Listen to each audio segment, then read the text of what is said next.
Y ya estamos en comunicación con nuestro segundo invitado del día. Recién charlamos con Juanma Verón, consultor político, y estamos con Néstor Sierra, nuestro periodista especializado en economía, para comentar la actualidad de todo lo que pasa a nivel económico aquí en el país. Así que le damos la bienvenida a Néstor. Buenos días. ¿Qué tal? Buenos días, Jessica, ¿cómo estás? Un saludo, como siempre, a toda la audiencia de Informados. ¿Qué tal? Bueno, no sé, arranco con alguna pregunta tuya, o hablar directamente del panorama económico. Néstor, estuve leyendo Sí. por ahí, hay varios especialistas que afirman que es posible que en Argentina se venga un posible Rodrigazo. Por eso quería saber si esto, qué tan cierto es esto, si estamos cerca, si estamos lejos de llegar a esta situación, histórica que se vivió aquí en nuestro país. ¿Y se podría llegar a hacer? Sí, se podría llegar a dar, al menos están dadas las condiciones. Ojo, todavía, a Dios gracias, hay que esperar después de las elecciones a ver si el gobierno cambia de plan, tiene un programa económico que apunte a una concertación entre varios sectores, sindicatos, empresarios y mismo gobierno, y un programa económico que tienda a disminuir el déficit y la inflación, ¿verdad? Para empezar a mejorar las condiciones macroeconómicas. En este momento las condiciones están. En este momento se dan las mismas condiciones, bastante similares a las previas al Rodrigazo. Vamos a aplicar cuál es el desequilibrio macroeconómico hoy y vamos a compararla después, a explicar lo que fue el Rodrigazo y originado en quién y en qué. Año 1975. Pero vamos al hoy para comparar un momento con el otro en cuanto a las condiciones económicas. Viste que, el dólar aumentó a 195, retrocedió ayer un poquito a 193, va a llegar a 200 pesos. Es probable que lo supere los 200 pesos. En realidad... ¿Este año? Sí. ¿Por qué? Porque por el gran desequilibrio macroeconómico que hay. El dólar, el precio del dólar es como el precio de los tomates, de la ropa, de cualquier bien. Es decir, al haber inflación, todos buscamos comprar dólares. Mayor demanda de dólares, menos oferta, el precio sube. ¿Sí? Y el mercado del dólar, hay en todo mercado, un mercado es mercado porque hay oferta, o sea, oferentes y demandantes. ¿Sí? A mayor demanda y la misma oferta, el precio sube. O sea que en realidad el precio del dólar es un reflejo de la inflación. ¿Sí? Y tenemos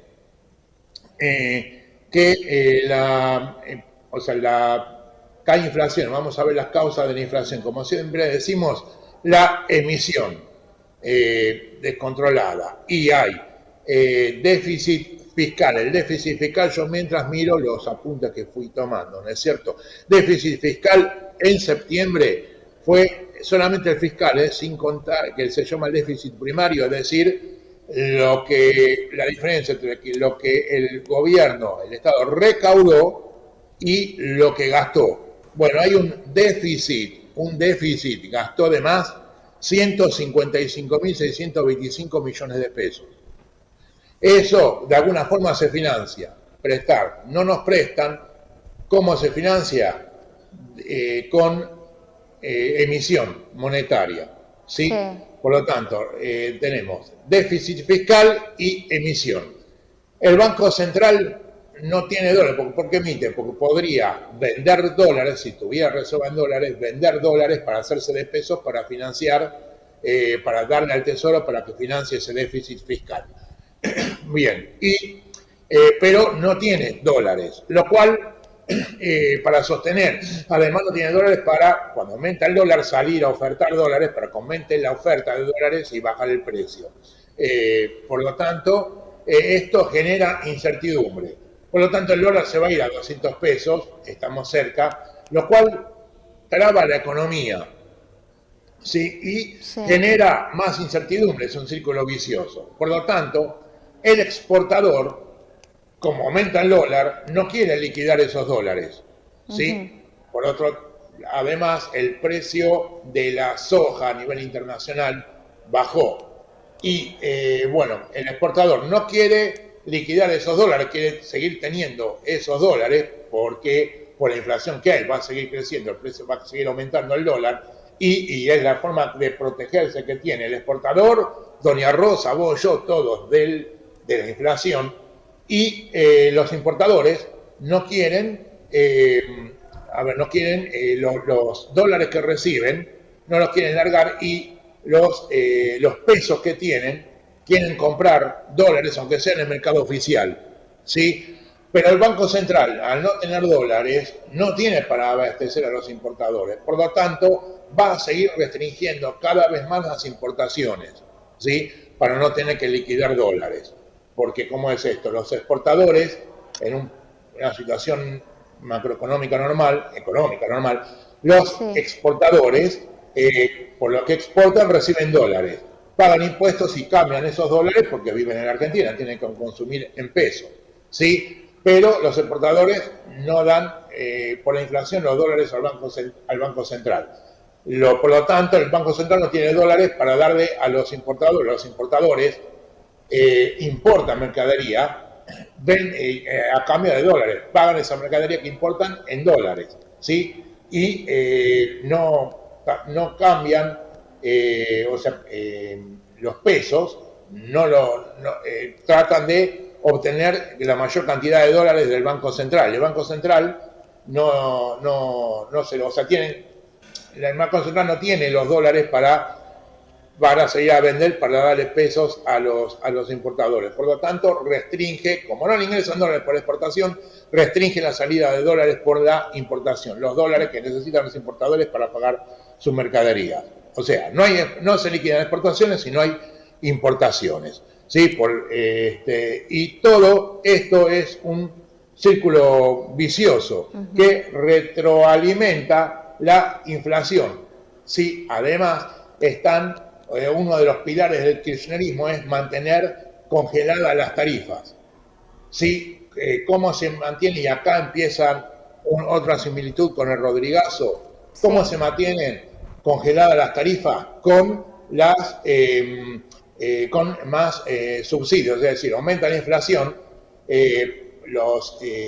las tarifas tienen costos en dólares y como no pueden aumentar la luz, el gas, no pueden aumentar, el gobierno tiene congelados, esa diferencia, esos mayores costos que no paga el consumidor, de algún lado salen de los impuestos. Sí, el gobierno, en este déficit de 155.600 millones de pesos, se explica gran parte por los subsidios en pesos que le tiene que dar a las empresas. Es decir, las empresas no pueden aumentar las tarifas, el gobierno le dice no aumenten las tarifas, pero la diferencia que vos tenés de costo y de ganancia, te la doy yo. Yo, Estado, te la doy, te la pago yo en pesos.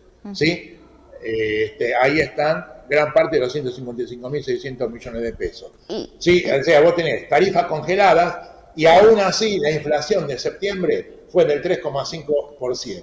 ¿Sí? Esto entra dentro de los precios regulados por el Estado, porque el Estado no le deja a las empresas de luz, de gas, aumentar los impuestos. A lo cual, nota al pie, se agrega que la energía mundialmente, el precio de la energía está creciendo mundialmente, ¿sí? Porque hubo un recomendamiento de precios después de la pandemia, porque volvió la actividad en el mundo al bajar bastante el COVID y las muertes por COVID. Hay un reinicio de la actividad, hay un reinicio de demanda de la energía, el precio está subiendo y Argentina, y por estos desagregados macroeconómicos, tiene que importar, por ejemplo, gas, que se usa para producir energía, para poner en marcha las usinas. Sí, por lo tanto va a tener que pagarlo cada vez más caro. Eso otra consecuencia de tener las tarifas congeladas y más subsidios. Cada vez va a tener que haber más subsidios. Néstor, Sí, a todo esto se agrega que la gente no quiere largar los dólares que tiene, todos compran y no quieren largar los dólares, el Banco Central no tiene esos dólares para vender. Todo esto forma un círculo vicioso y aumento de los problemas macroeconómicos. Si querés hacemos la comparación con estas condiciones se dieron más o menos previo al Rodrigazo. Sí, preguntame, sí. Jessica. Y en el caso, Néstor, de llegar a esto de Rodrigazo, ¿qué podría hacer el gobierno para solucionarlo, para paliarlo? Y vamos primero brevemente a lo que fue el Rodrigazo, si se puede hacer breve. Hubo un ministro de Economía en el año del 73, 74, 75, que se llamó José Bergelbar. Sobrevivió a 4 presidentes, Lastiri, Cámpora, Perón, en la vuelta de Perón en el año 73, y tras la muerte de Perón, María Estela Martínez. Este hombre, José Bergelbar, lo que hizo fue en 1973 hacer un pacto social con el auspicio de Perón, al que él llamó Perón, entre sindicatos, empresarios y el gobierno. El gobierno se comprometía por 2 años a no aumentar impuestos y los empresarios se comprometían por 2 años a no aumentar los precios y los sindicatos se comprometían por el mismo tiempo a no pedir aumento de salarios. Bueno, resultado de la inflación que había sido en el primer semestre del 73 del 60%, bajó en el segundo semestre, fue del 0%. ¿Sí? La inflación total en el 73 fue del 60% porque en realidad fue en el primer semestre. Pero ya en 1974 se produjo internacionalmente la crisis del petróleo. Sí. Por lo tal, hubo un aumento en el precio de los productores de petróleo, en el precio del petróleo. Los productos que importaba Argentina, por ejemplo, bienes de capital y productos insumos, muchos eran, por ejemplo, de plástico. El plástico lleva en sus componentes petróleo. Sí, bueno, por lo tanto aumentaban lo que tenía que pagar el empresario argentino por esos productos. Y entonces el gobierno le dijo, no aumenté los precios, no los traslades a los productos finales por el pacto social, te los subvenciono yo. La nafta también tenía que aumentar, porque aumentó el precio internacional del petróleo. Y el gobierno de Perón dijo, no, te lo subvenciono yo. Las tarifas, como se producía con gas, la luz se producía con gas y el gas mismo tenía que aumentar. El gobierno dijo, te lo subsidio yo. Bueno, en el 74 la inflación ya fue del 25%, aún con las tarifas congeladas y los precios congelados, fue del 25%. Los sindicatos empezaron a pedir aumento. Hubo encima muere Perón en el 74, ¿sí? Que había sido el gran auspiciante y de todo este plan. Con una presidenta con 0% de credibilidad, tuvieron que empezar a aumentar el 38% los salarios, también los precios y demás. Cuando se decretó el aumento del 38% del salario, cayó Gelbar y vino un ministro, Gómez Morales, y después Celestino Rodrigo, que asumió en junio del 75. Que hizo, como no se podía sostener más, hizo de golpe un aumento o sea, una liberalización del dólar en más del 100-120% y dejó de subsidiar las tarifas, liberalización de las tarifas. Sí, esto fue un gran aumento de precios, las CGT que pidió un aumento del 120% de los salarios, en fin, y la inflación finalmente en el 75 fue del 182%. Todo esto quedó, esta gran devaluación y gran aumento de precios en la historia como el Rodrigazo, que sinceró los precios en realidad. Vos me preguntabas, bueno, entonces, todas las mismas condiciones, congelamiento de precios, ahora sí, que no va a servir de nada, como decíamos el martes pasado, y de tarifas, son las mismas condiciones previas al Rodrigazo. O en algún momento esto, siempre lo digo, esto en algún momento va a saltar. Vos me decías, ¿qué tiene que hacer el gobierno? ¿Qué tendría que hacer el gobierno? Primero, tener un programa económico. ¿Sí? Es decir, algo tendiente a bajar la inflación y explicitar cómo lo va a hacer. Dejar de emitir. Para dejar de emitir tiene que dejar de haber déficit. Para dejar de haber déficit tiene que dejar de subsidiar a la luz, al gas y empezar a bajar los planes sociales. Esto es muy difícil, es imposible hacerlo de un día para el otro, porque terminamos en el Rodrigazo, ¿sí? Entonces, explicitarlo, hacer este programa e ir haciéndolo paulatinamente. Es decir, ejemplo, en 6 meses terminamos con los subsidios, vamos a ir aumentando de a poco las tarifas. En un año, paulatinamente, en el lapso de un año, vamos a ir terminando con los planes sociales. Además, está el pago al Fondo Monetario, que más allá del cacareo de los del gobierno, Máximo Kirchner, el discurso el otro día acá del sábado de Julián Álvarez, que no le vamos a pagar al Fondo Monetario, todo chamullo para la tribuna. Al Fondo Monetario hay que pagarle porque al Fondo Monetario Argentina le pidió plata y siempre se le pagó. Históricamente se le terminó pagando porque hay que pagarle a las deudas. Entonces, más allá de los cánticos de tribuna, esto es otro problema que se agrega, y el Fondo Monetario le exige al gobierno que haga un plan y que termine con los subsidios para achicar el déficit fiscal, así tener plata para pagarlo.